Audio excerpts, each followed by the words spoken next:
Hello दोस्तों, आपके अपने होना चाहिए इस यूट्यूब चैनल पर मैं अरुण कुमार आपका फिर से एक बार हार्दिक स्वागत करता हूं। You are most welcome. Dear friends, दोस्तों, आज के इस वीडियो में हम हिंदी व्याकरण का एक महत्वपूर्ण टॉपिक जिसे कारक कहा जाता है, इस कारक को सीखेंगे। आज के इस वीडियो में हमें कारक किसे कहा जाता है, कारक के चिन्ह कौन से होते हैं, कारक के कौन से और कितने भेद होते हैं, इस महत्वपूर्ण टॉपिक को हमको आज सीखना है। तो हमेशा की तरह इस यूट्यूब चैनल को आप जुड़े रहिए। और पहली बार, हाँ, मैं दावे के साथ कहता हूँ कि पहली बार आप होना चाहिए इस आपके यूट्यूब चैनल पर सबसे आसान और सबसे तरीके से सीखेंगे कारक का अर्थ, कारक किसे कहा जाता है, कारक के चिन्ह कौन से होते हैं और कारक के कौन कौन से भेद होते हैं। तो चलिए करते हैं हम वीडियो को शुरू। इस वीडियो को अंत तक देखिए और कारक के लिए जो मार्क्स दिए जाते हैं, जो अंक दिए जाते हैं, वो आसानी से आप हासिल कर लीजिए। हाँ, तो दोस्तों, कारक किसे कहा जाता है, इससे पहले हम लोगों को सीखना चाहिए। हिंदी व्याकरण में कारक या केस का शाब्दिक अर्थ होता है करने वाला। कारक संज्ञा सर्वनाम का क्रिया के बीच का संबंध दर्शाता है। कारक का काम क्या होता है, कारक का काम ये होता है कि संज्ञा या सर्वनाम का क्रिया के बीच का जो संबंध होता है, जो रिलेशन होता है, उसे दर्शाना, उसे बताना।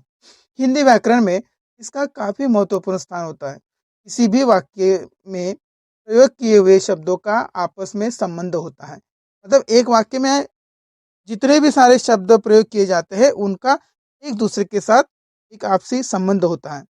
बिना संबंध के ये वाक्य निरर्थक या गलत अर्थ देने लग जाएंगे। सार्थकता को लाने का, उनका संबंध बताने के लिए कारकों का उपयोग किया जाता है। कोई अगर आपको पूछेगा कि भाषा में, हिंदी व्याकरण में कारकों का क्या महत्व है, तो कारकों का सार्थकता को लाने के साथ साथ उनके संबंधों को बताने के लिए कारकों का प्रयोग किया जाता है। तो चलिए, कारक किसे कहा जाता है ये हमने सीख लिया। उसके बाद एक महत्वपूर्ण चार्ट मैं आपके सामने रख रहा हूँ, उसे एक बार आपको मैं यहाँ से समझाता हूँ। देन हर एक स्लाइड में इसका यूज होने वाला है। जैसे पहला यहाँ पर कारक दिया गया है कर्ता, उसका चिन्ह है ने, इसका अर्थ होता है काम करने वाला। देखो, ये आपको बहुत ही इम्पोर्टेंस चार्ट है आपके लिए, ये आपको ध्यान में रखना चाहिए। क्यों इसका इम्पोर्टेंस है, ये आपको धीरे धीरे एक एक चार्ट में मैं जब आपको समझाऊंगा तब आपको उसकी इम्पोर्टेंस उतना समझते जाएगा। तो कर्ता का चिन्ह है ने, जिसका अर्थ होता है काम करने वाला, अर्थात वर्क डन बाय। दूसरा कारक है कर्म कारक, जिसका चिन्ह है को। अब ये को का अर्थ होता है जिस पर काम का प्रभाव पड़े, और इंग्लिश में हम ये समझ सकते हैं कि इम्पैक्ट ऑन वर्क, इसके ऊपर इम्पैक्ट पड़ता है। तीसरा है करण कारक। करण कारक का चिन्ह होते हैं दो, एक होता है से, एक होता है द्वारा। इनका अर्थ होता है जिसके द्वारा कर्ता काम करे, by which the done work.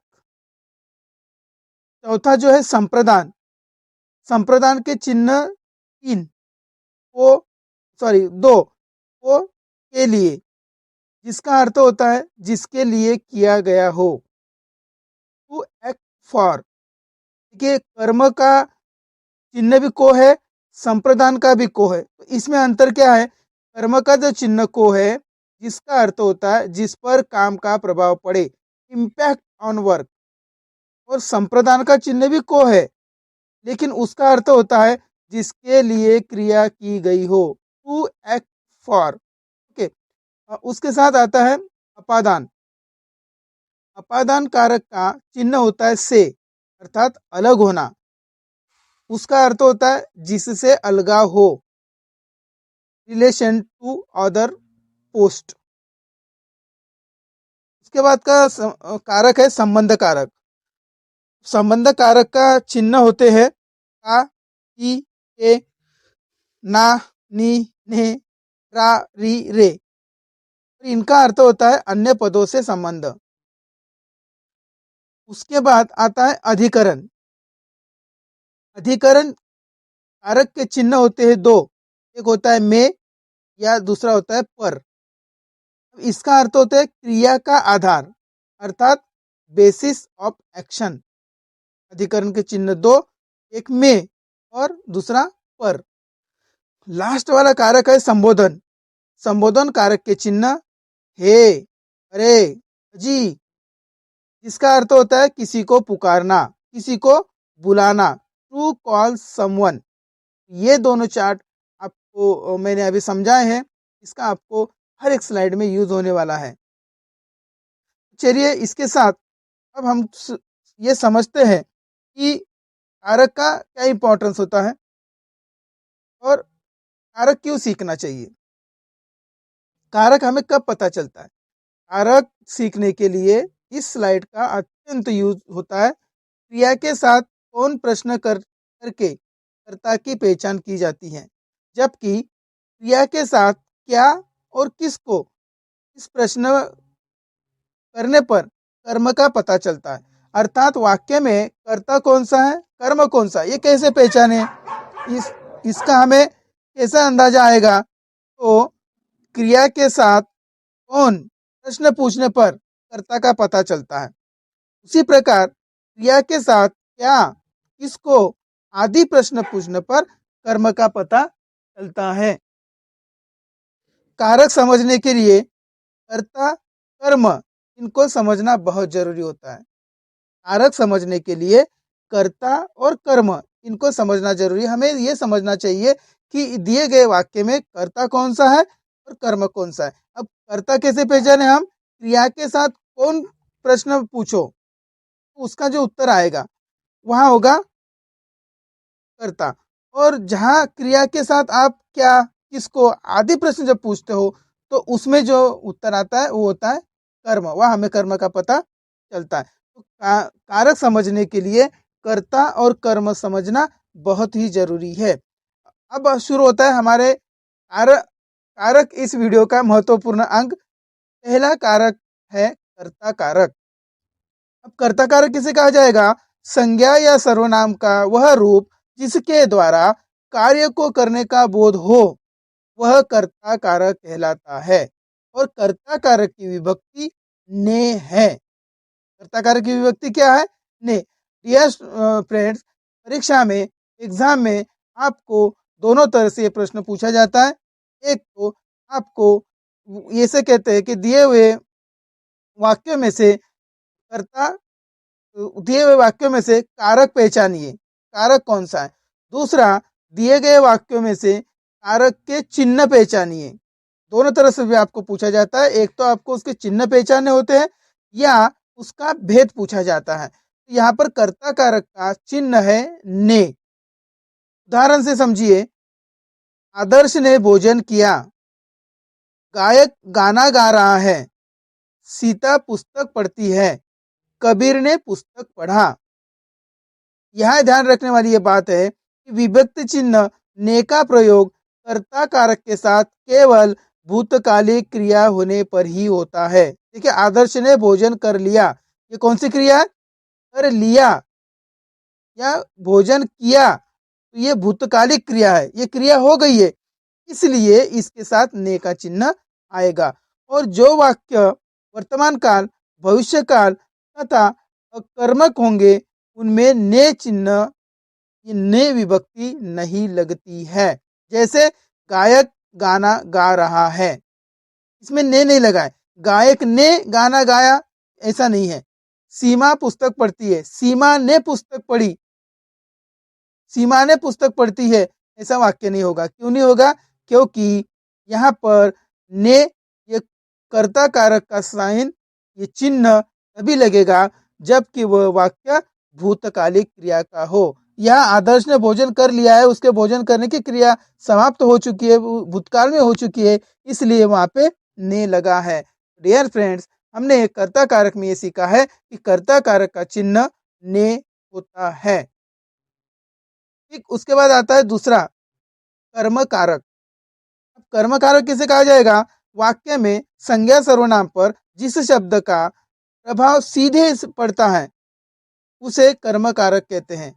इसका विभक्त चिन्ह को होता है। वाक्य में संज्ञा सर्वनाम पर जिस शब्द का प्रभाव सीधे रूप से पड़ता है उसे ही कर्म कारक कहा जाता है। और कर्म कारक की विभक्ति है को। उदाहरण से समझिए, महेश ने जया को पैसे दिए। जया को, प्रीति किताब पढ़ रही है। यहाँ को साइलेंट है। जैसे प्रीति किताब को पढ़ रही है तो यहाँ को साइलेंट है। क्यों है उसका उदाहरण, उसका एक्सप्लेनेशन आपको बाद में बताता हूँ। कबीर ने महेश को मारा। बच्चा दूध पीता है। इस उदाहरण में को ये जो चिन्ह है ये कर्म कारक के चिन्ह है। जिस वाक्य में वो आएगा वो आपको आंख मूंद कर कहना है कि ये कर्म कारक है। क्यों? क्योंकि यहाँ पर क्रिया का सीधा प्रभाव इस पर पड़ रहा है। जैसे एग्जाम्पल से समझिए, महेश ने जया को पैसे दिए। महेश करता है, महेश करता है और पैसे देना, देना ये क्रिया है। देने का ये क्रिया का सीधा सीधा प्रभाव, सीधा सीधा फल जया पर पड़ रहा है ना? राइट। तो देखिए, कर्म कारक शब्द सजीव हो तो उसके साथ को विभक्ति चिन्ह लगता है। देखिए, ये एक एग्जाम्पल आपको मैंने यहाँ पे दिए, महेश ने जया को पैसे दिए। लेकिन दूसरा एग्जाम्पल उसके नीचे है, प्रीति किताब पढ़ रही है। तो प्रीति किताब को पढ़ रही है ऐसा क्यों नहीं आया? उसका रीजन ये है कि शब्द में केवल जो शब्द सजीव हो उन सजीव शब्दों के साथ ही वो विभक्ति चिन्ह लगता है। निर्जीव होने पर उस चिन्ह का प्रयोग नहीं किया जाता। प्रीति किताब पढ़ रही है, किताब क्या है? निर्जीव है, इसके लिए वहां पे वो नहीं लगा है। उसके साथ कबीर ने महेश को मारा। कबीर भी सजीव, महेश भी सजीव, इसलिए वहां पे वो आया है। तो ये आप समझ गए होंगे, इसे कर्म कारक कहा जाता है और कर्म कारक का चिन्ह वो होता है। उसके बाद हम लोगों को ये समझना पड़ेगा कि इसका तीसरा कारक कौन सा है।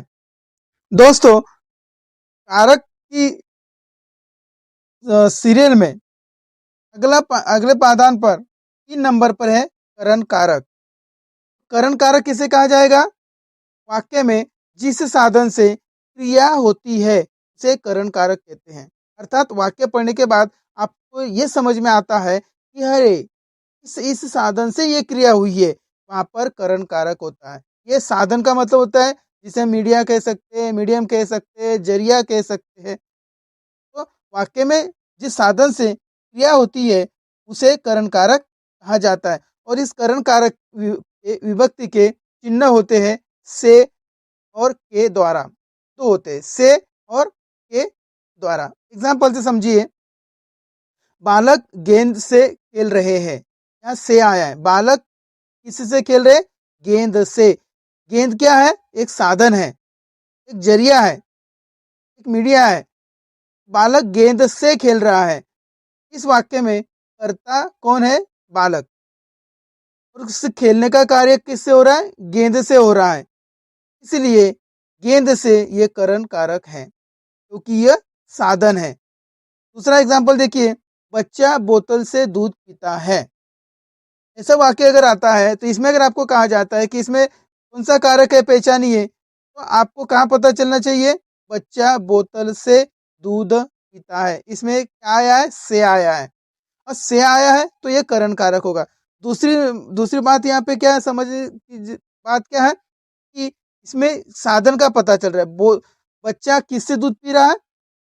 बोतल से। और बोतल क्या है? साधन है। बोतल एक जरिया है जिसके माध्यम से वो दूध पी रहा है। दूसरा एग्जांपल समझिए, वह कुल्हाड़ी के द्वारा पेड़ काट रहा है। डियर फ्रेंड्स, ये याद रखिए कि करण कारक के दो चिन्ह होते हैं, एक होता है से, दूसरा होता है के द्वारा। वह कुल्हाड़ी के द्वारा पेड़ काट रहा है, ये साधन है उसका। कुल्हाड़ी क्या है? साधन है। इसलिए वाक्य में जिस साधन से क्रिया होती है उसे करण कारक कहा जाता है। उसके बाद कोई उदाहरण देखिए, वह कुल्हाड़ी से पेड़ काटता है। ऊपर मैंने क्या उदाहरण दिया? वह कुल्हाड़ी के द्वारा और यहाँ पे वह कुल्हाड़ी से पेड़ काटता है। तो यहाँ पर हमें सीधा सीधा ये पता चल रहा है कि क्रिया करने के लिए इस साधन का यूज़ किया गया है, इस मीडिया का यूज़ किया गया है, जिसके जरिए ये क्रिया की गई है, इसलिए ये करण कारक है और करण कारक के चिन्ह है से और के द्वारा। ठीक ठीक, इसके बाद चौथा कारक हम लोगों को सीखना है। करण कारक की क्या विशेषता है, करण कारक कैसे पहचाने, यह उसके बाद चौथा जो है, चौथा आता है संप्रदान कारक। संप्रदान का अर्थ होता है देना। जब वाक्य में किसी को कुछ दिया जाए या किसी के लिए कुछ किया जाए तो वहां पर संप्रदान कारक होता है। अब वाक्य से आपको ये पता चलेगा, मान लीजिए कोई वाक्य है, उस वाक्य को आप कैसे पहचानोगे कि ये कौन सा कारक है। मैं कहता हूँ कि माँ बच्चे के लिए खाना लाई, ये वाक्य संप्रदान कारक का है। क्यों है, क्यों है, इसका मुझे लॉजिक पता होना चाहिए, इसकी मुझे ट्रिक पता होनी चाहिए।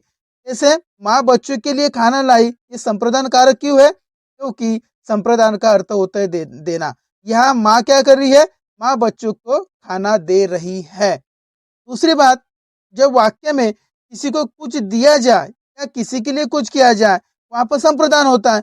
यहाँ माँ क्या कर रही है, माँ बच्चों को खाना दे रही है, इसीलिए ये संप्रदान कारक है। और संप्रदान कारक के चिन्ह होते हैं के लिए या को। संप्रदान कारक के दो चिन्ह होते हैं, के लिए और दूसरा चिन्ह होता है को।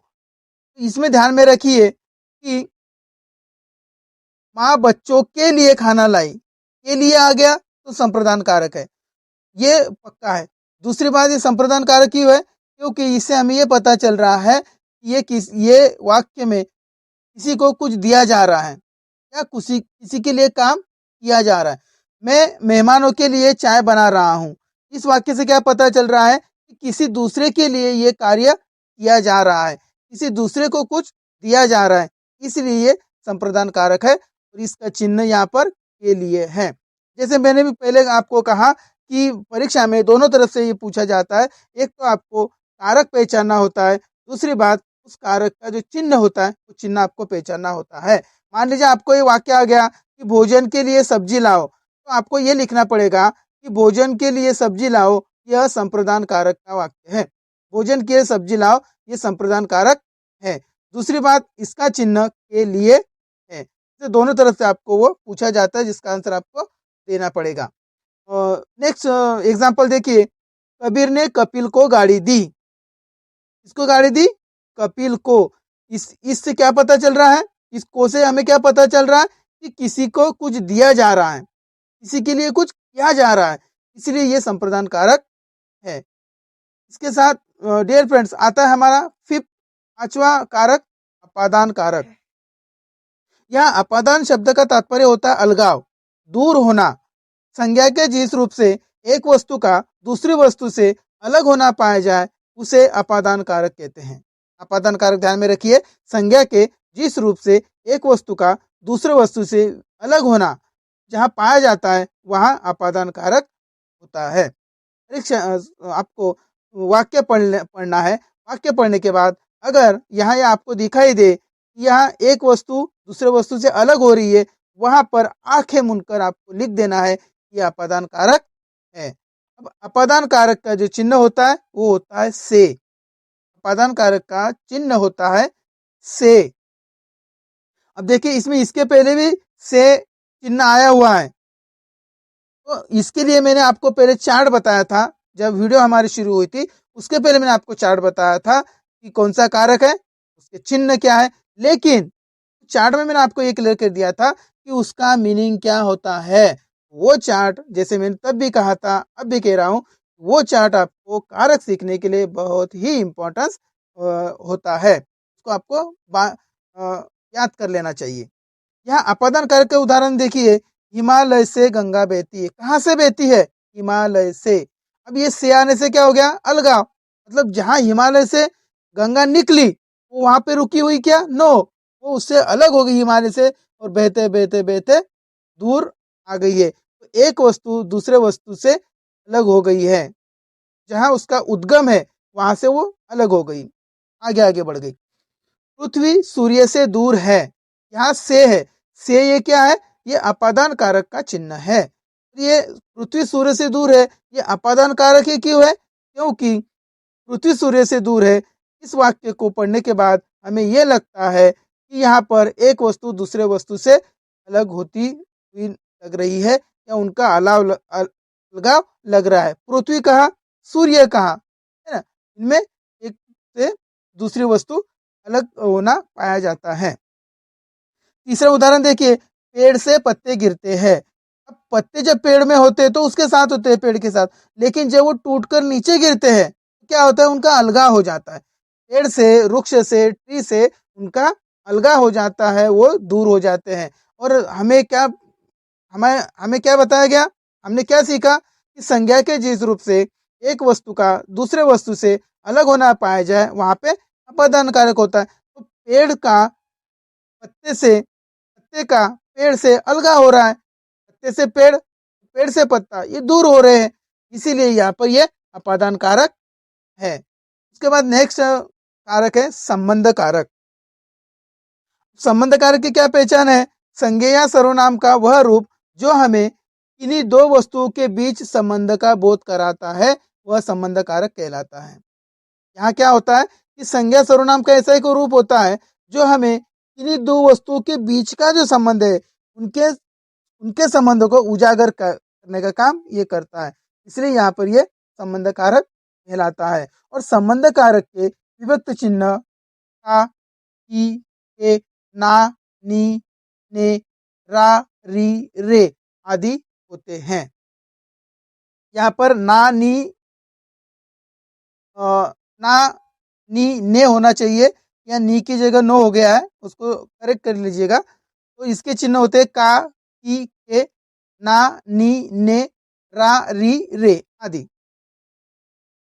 अब इस उदाहरण देखिए, संबंध कारक के उदाहरण देखिए। जया की बहन माया है। देखिए यहाँ पे की आया, ये की क्या है, जया और माया, इनके बीच का संबंध बता रही है, इन दोनों के बीच जो रिलेशन है वो बता रही है, इसलिए संबंध कारक है। और उनके चिन्ह है की। वह राहुल के पिताजी है। कौन है वह, राहुल के पिताजी है।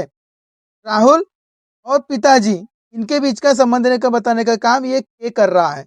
वह राहुल के पिताजी है। यह बच्चों का खिलौना है। किसका खिलौना है, किनका खिलौना है, बच्चों का खिलौना है। मेरा लड़का बहुत होशियार है। किसका लड़का बहुत होशियार है, मेरा लड़का। और हमने क्या सीखा है, संज्ञा सर्वनाम का वह रूप जो हमें इन्हीं दो वस्तुओं के बीच का संबंध दर्शाता है, वह संबंध कारक होता है। उसके बाद सातवां कारक आता है अधिकरण कारक। अधिकरण कारक की विशेषता होती है कि शब्द के जिस रूप से क्रिया के आधार का बोध हो, उसे अधिकरण कारक कहा जाता है। शब्द के जिस रूप से क्रिया के आधार का बोध हो, उसे अधिकरण कारक कहा जाता है। अधिकरण कारक का चिन्ह में पर होता है। यहाँ में का मतलब क्या होता है, अंदर। में का मतलब क्या हो गया, अंदर। और यहाँ पर का अर्थ क्या हो गया, ऊपर। एग्जाम्पल से आप ये क्लियर हो जाओगे। भीतर, अंदर, ऊपर, बीच आदि शब्दों का प्रयोग इस कारक में किया जाता है। अर्थात अधिकरण कारक के वाक्यों में आपको भीतर, अंदर, ऊपर, बीच आदि शब्दों का प्रयोग दिखाई देगा। और जहां जहां आपको भीतर, अंदर, ऊपर, बीच आदि शब्द दिखाई देंगे, आपको वो पहचान लेना है ये अधिकरण कारक है। और उनके चिन्ह होते हैं में और पर। उदाहरण से समझिए, फ्रिज में फल रखे हैं। में, फ्रिज में। पेड़ पर तोता है, पेड़ पर।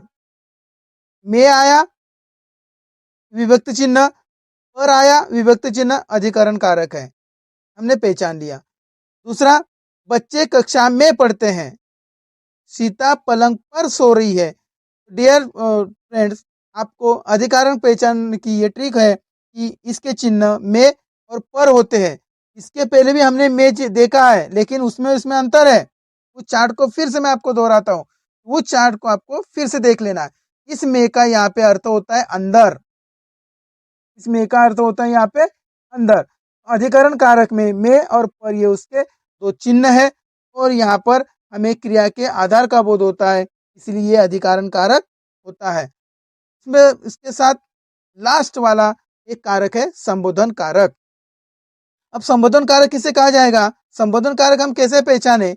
संज्ञा या सर्वनाम का वह रूप जिससे किसी को बुलाने, पुकारने आदि का बोध होता है, वहां पर संबोधन कारक होता है या उसे संबोधन कारक कहा जाता है। इसे संज्ञा सर्वनाम का वह रूप जिससे किसी को बुलाने या पुकारने का बोध होता है।